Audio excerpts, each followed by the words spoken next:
Hi everyone, this is Nirali Patel and I'm the Main Street Director for the City of Monroe. We're back for another episode of Made It in Downtown Monroe, and I'm currently here with Clinton Downing at Revival Design. And Clinton, you want to tell us a little bit about yourself? Yeah, I'm Clinton Downing. I'm a fifth year, actually, generation of Ouachita Parish. My family, the Endhams, were the first mayor and judge of Monroe.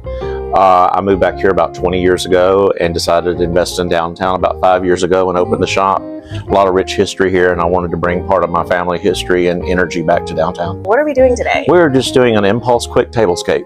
Okay, it's going to be fun, easy, and there's some unique pieces that you can get right here. Okay, so we have a lovely circular table, and we're going to quickly talk about the foundation. So tell us a little bit about like your process with trying to create a good base and what that looks like for you. Well, a good base, a lot of times, today we're using a glass table, but sometimes using a wood table, you want to celebrate the element. And I usually like to use fabric or a table runner or something like this.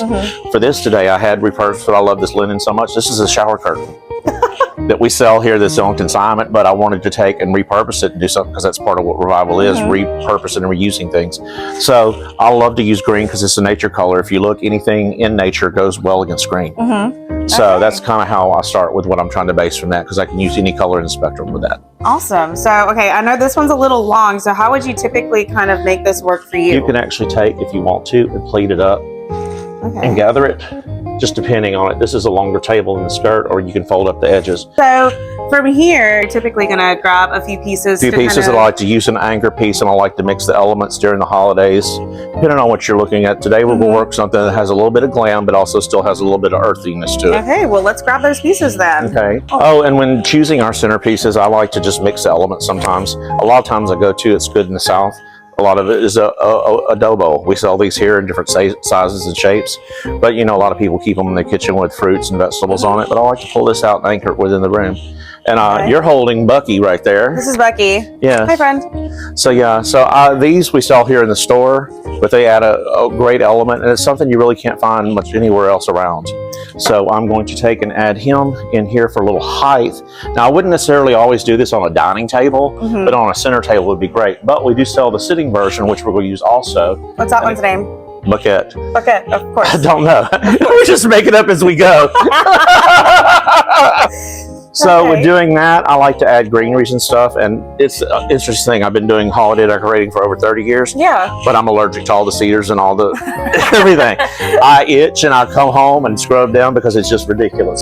For when it comes to like anchor pieces, what are some like key tips that you kind of recommend when people are shopping around and trying to figure out like what speaks to them?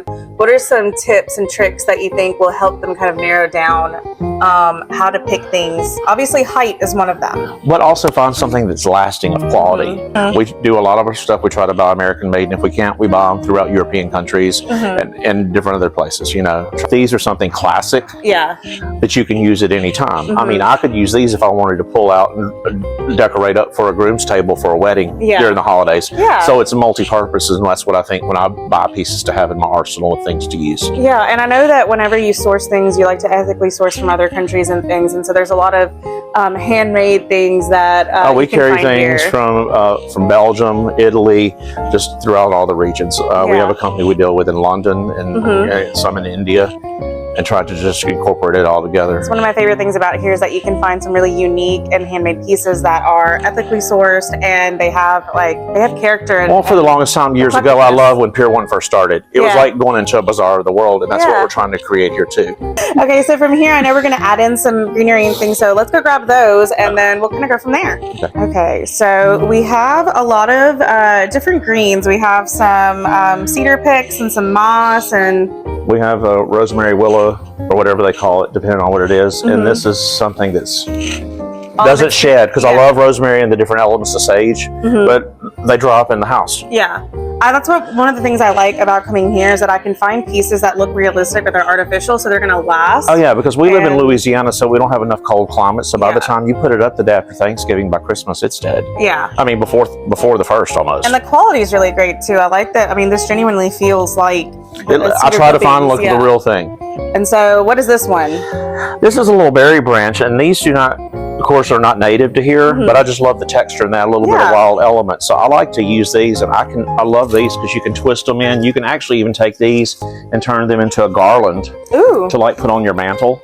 Okay. Oh yeah, they're really pliable. They're very pliable, and I like the fact I get them in different colors, but I always get the green because it's not just for Christmas.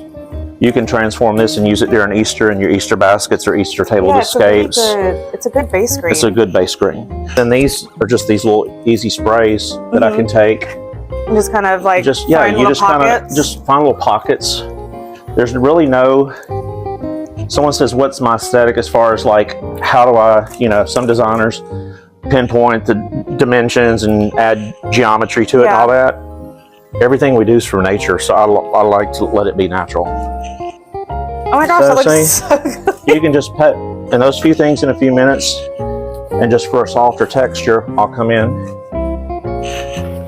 and add the willow, and then we'll pop these moss balls, which we carry, all these things we carry here. Yeah. And I like to work in groups of 3s because you're supposed to kind of work in odd numbers. Yeah. So that works within that. Okay, so this looks fabulous, and I love all the greens. I'm also a big fan of pops of color and a little bit of like, you know, sparkle or just eclecticness. Yes, yes. What is an easy way for them to start kind of adding in some color from here if they wanted just to add in another element? I like to add like some berries or some beads or something like that. You can add that and add a little drama. You can do multicolors, or I like to sometimes just go with the red because it's very traditional Christmas. Yeah. Okay, well, yeah, let's grab those then. Okay, so what we do is we take these, and look, you can take that whole transformation and add this. Okay, and I put it over here. Here. Let's see, we'll put one.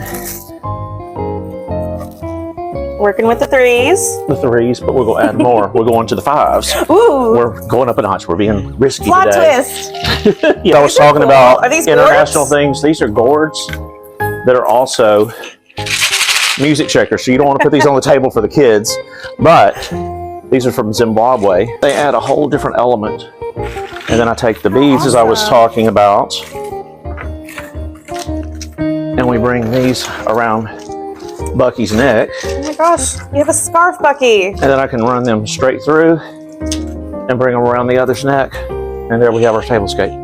Yeah, so I mean, and all of this stuff we quickly just picked up from the shop itself. And so yeah, and at home when I always have, I just have what I know, and then I just start going through the cabinets, find a tchotchke here or there, and just add it. And this is a really great base for all the other things that you do. You do more than just decorate tables and things like that. You're obviously decorating the shop and making it a fun place That, to and be. I do New Orleans Fashion Week, and working hopefully in the next 2 years to have a fashion line. So it's a children's book going in the process. It's a lot of working parts, and some people say you do too much. I just wear many hats, but it's everything creative I enjoy. This place does nothing but evoke joy. So thank you so much for having us. My Claire. pleasure, and always it's wonderful to be with you. And y'all remember, please shop local. Visit some of our other downtown businesses, including Plant at Revival. And we're at 300 Walnut Street. 300 Walnut Street, right by the Monroe murals. Thank you so much for having us, and thank you for sharing some of your talent with the folks of Monroe today.